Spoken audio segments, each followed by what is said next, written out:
The ocean's silent danger. Last year, Sarah lived in a small coastal town. She loved swimming in the blue ocean every morning. The waves were gentle and the water felt clean. One day, she noticed strange things on the beach. Plastic bags floated in the sea like ghosts. Bottles and cans covered the sand. Sarah picked up a bag, but it was full of oil. She wondered where all this pollution came from. Factories dumped chemicals into rivers that flowed to the ocean. Ships leaked oil during big storms. People threw trash without thinking. Sarah saw a dead fish washed up on shore. Its body was covered in black slime. Birds tried to eat plastic, thinking it was food. Their stomachs filled with junk, and they died slowly. Turtles got stuck in old fishing nets. They could not swim or breathe. Humans ate polluted fish and got sick. Children played in dirty water and had skin problems. The coral reefs turned white and lifeless. Fish lost their homes and disappeared. The ocean became warmer from climate change. Storms grew stronger because of pollution. Sarah felt sad and angry. She decided to learn more about the dangers. She read books about marine life. Pollution killed millions of sea animals each year. It made the water toxic for everyone. One afternoon, Sarah met her friend Tom at the beach. Tom was a fisherman, but his catches were small now. "Fish are gone because of the trash," he said. They saw a big oil spill from a broken ship. Black oil spread like a dark cloud. Animals struggled in the sticky mess. Sarah and Tom called for help. Volunteers came to clean the beach. They wore gloves and picked up garbage. It was hard work under the hot sun. Suddenly, a storm hit the coast. Waves crashed and scattered the trash again. Everyone got wet and tired, but they did not give up. Sarah found a hurt seal in the rocks. Its flipper was cut by sharp plastic. She took it to a rescue center. The vet cleaned the wound and saved the seal. After the storm, the group planned a bigger action. They talked to the town mayor. "We need laws to stop factories from dumping waste," Sarah said. The mayor listened and promised changes. Schools taught kids about recycling.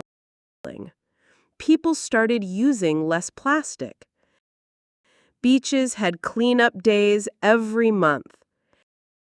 Sarah planted mangroves to protect the shore.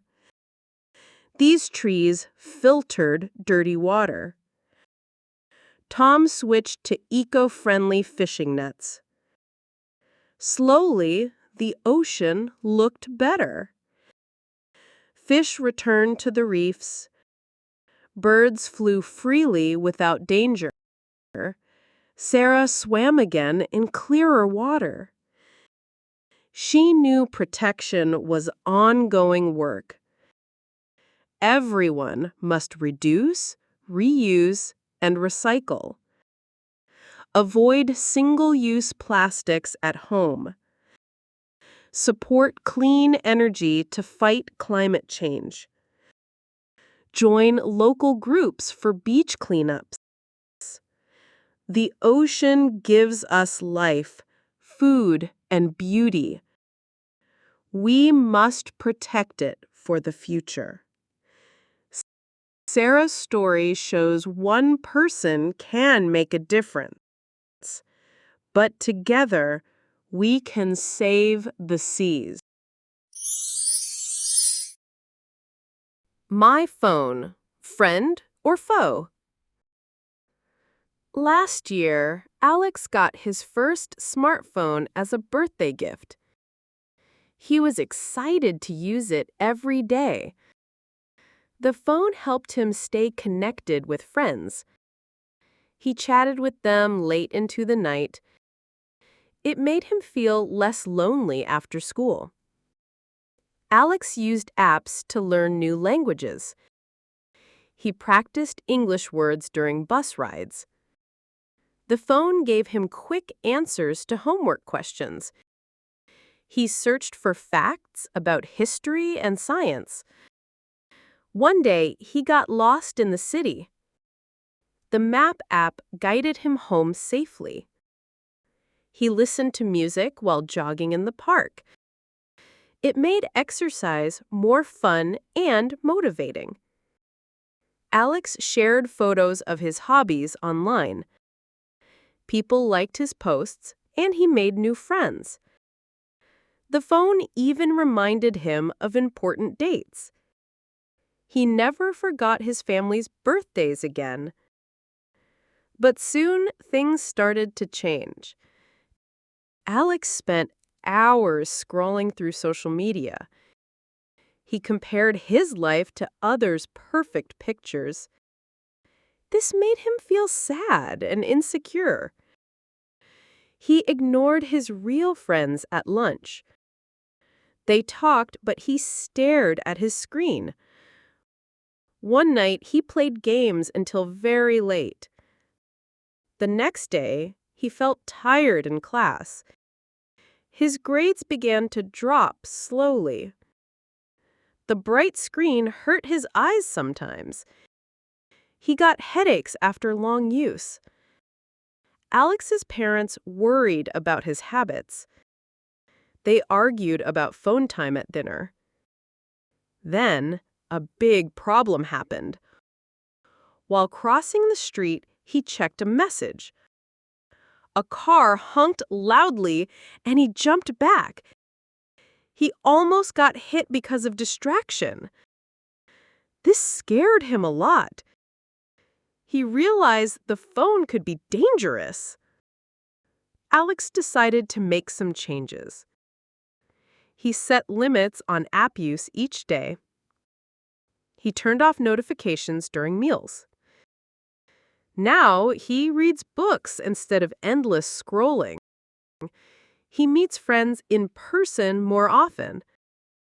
They play sports without phones nearby.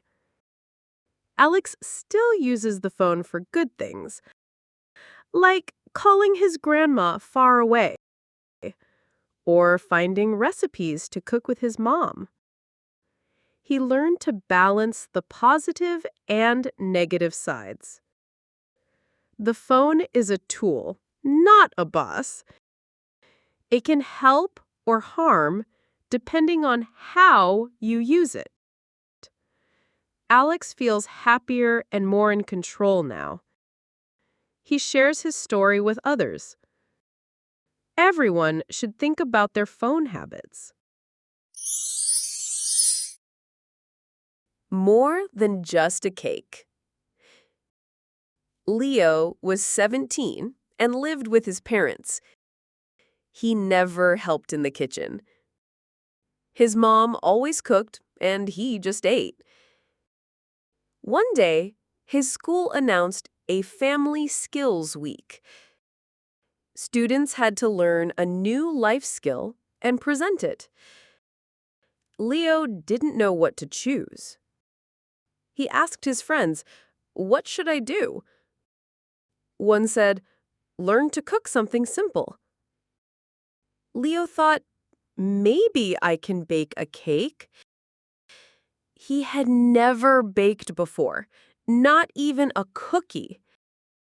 He searched online for first-time cake recipe. A basic vanilla cake with frosting looked easy.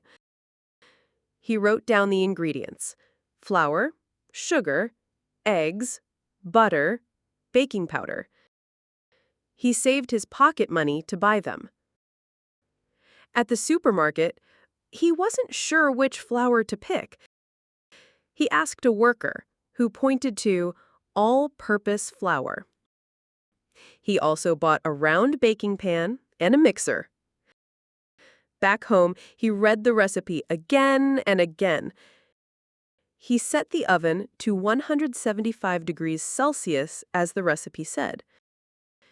He started mixing butter and sugar. The mixer splattered butter everywhere. Eggshells fell into the bowl twice. He added flour, but it was lumpy. The batter looked strange, too thick and dry. He added milk, but now it was too runny. He didn't know what to do. He poured the messy mixture into the pan. After 30 minutes, he checked the cake. It was still wet in the middle. He left it for 10 more minutes. When he took it out, the top was dark brown. He cut a piece. It was hard on the outside, raw inside. His little sister laughed. "It looks like a rock." Leo felt embarrassed and threw it away. He wanted to quit. But then he saw a flyer at school. It said, "Share your skill, school fair next month." Students could show something they learned. Leo decided to try again. This time, he watched 3 baking videos. He learned, measure carefully, mix gently, don't open the oven too soon. He asked his mom to help him practice. She showed him how to sift flour and fold in eggs. They baked a small test cake together. It turned out golden and soft. Leo felt hopeful. The next weekend, he baked alone. He measured every ingredient with a scale. He mixed slowly and patiently. He set a timer and didn't open the oven early. The cake rose nicely and smelled sweet. After cooling, he made frosting with powdered sugar and butter. He spread it carefully and added blueberries on top. It wasn't perfect. The frosting was a bit lumpy, but it looked real. At the school fair, Leo put his cake on the table. A teacher tasted it and smiled. "Very good for a first try." His classmates said, "You made this? Wow!" Even the school principal tried a piece. Leo felt proud, not because it was amazing, but because he didn't give up. Later, his dad said, "Can you bake one for Grandma's birthday?" Leo agreed. He made a chocolate cake this time with her favorite cherries. Grandma cried when she saw it. "It's the first cake anyone made for me," she said. Leo realized baking wasn't just about food.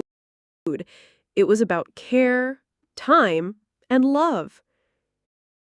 Now he bakes once a month for birthdays, rainy days, or just because. He keeps his first burnt cake photo in his phone. It reminds him every expert starts with a mistake. The box that came through the rain. A war began in the country of Lemuria. Families had to leave their homes quickly. Many went to a camp near the border. The camp had tents, but not enough food or water. Children were often sick. Noah was a doctor from another country. He joined a group that helps people in wars. He flew to Lemuria to work in the camp. He worked long hours every day. He treated wounds, gave medicine, and helped mothers. One rainy morning, a truck arrived at the camp. It carried boxes of supplies from people around the world. Noah helped unload the boxes. One box was wet and broken. Inside, he found toys, clothes, and letters. A small red ball rolled out. A boy nearby ran to pick it up. He smiled for the first time in weeks. Another box had medicine for children. Noah used it to help a girl with a fever. She got better in 3 days. Not all the boxes were useful. One had high-heeled shoes and makeup. No one in the camp could use them. Another box had books in a language no one knew. Noah felt sad. People wanted to help, but they didn't think carefully. He called the aid office back home. "Please tell donors to send what people really need," he said. He listed clean water, warm clothes, and children's medicine. The office shared his message online. Weeks passed. Another truck arrived, this time with better supplies. Toys for children, blankets, and food that lasts long. There was also a solar lamp. Noah gave it to a family who lived far from lights. They could read and cook at night now. One day, a girl named Mira came to Noah. She handed him a drawing. It showed a tent, a sun, and a man giving a box. "That's you," she said. Noah kept the drawing in his pocket. One night, the camp was very quiet. Noah wrote a letter to a school in his country. He told them about life in the camp. He said, "Help means more than things. It means hope." The students read his letter. They collected money and bought useful supplies. They packed boxes with care. Each box had a note, "We are thinking of you." Months later, the war slowed down. Some families returned home. Noah was tired but happy. Before he left, Mira gave him a small gift. It was the red ball from the first box. "You helped us," she said. Noah held the ball tightly. It was dirty and a little flat, but very special. Back home, he placed it on his desk. Every time he saw it, he remembered Lemuria. He knew small acts of kindness could grow into big hope. And help, when it's smart and kind, can heal more than bodies. The human behind the machine. Eli was a bus driver in a big city. He drove the same route every day for 12 years. He knew every street, stop, and traffic light. He liked talking to passengers, especially older ones. One day, the transport company made an announcement. "Next year, all buses will be self-driving," it said. drivers would no longer be needed. Eli felt shocked and worried. "What will I do?" he asked his wife. She said, "Maybe you can learn something new." The company offered a training course. Workers could learn to monitor self-driving systems. Eli decided to join, even though he was nervous. The course was hard at first. Words like software, sensors, and AI were new to him. Other students were much younger. They used computers easily. Eli had to study late into the night.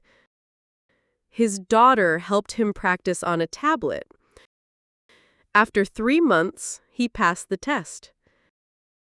Now, he would sit in the bus, not to drive, but to watch. On his first day, the bus started automatically. It moved smoothly through the city. Sensors saw traffic, people, and road signs. The system stopped at every bus stop. It opened the doors and said, "Have a nice day." Eli felt strange. He didn't need to do anything. Yet. A woman got on and asked, "Where's the driver?" "I'm here," Eli said. "I'm making sure everything works." She smiled. "Oh, like a safety helper." "Yes," Eli said. "Exactly." On a rainy afternoon, something went wrong. The bus stopped suddenly in the middle of the road. Lights flashed red on the control screen. The voice said, "System error. Manual check required." Passengers looked around, confused. Eli stood up. He checked the system and saw a problem with the left sensor. Water from the rain had blocked it.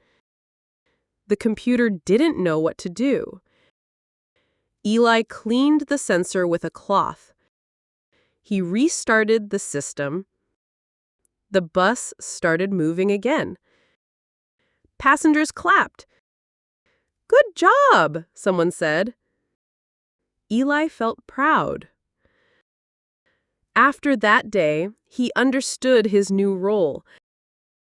The car could drive itself, but it still needed humans.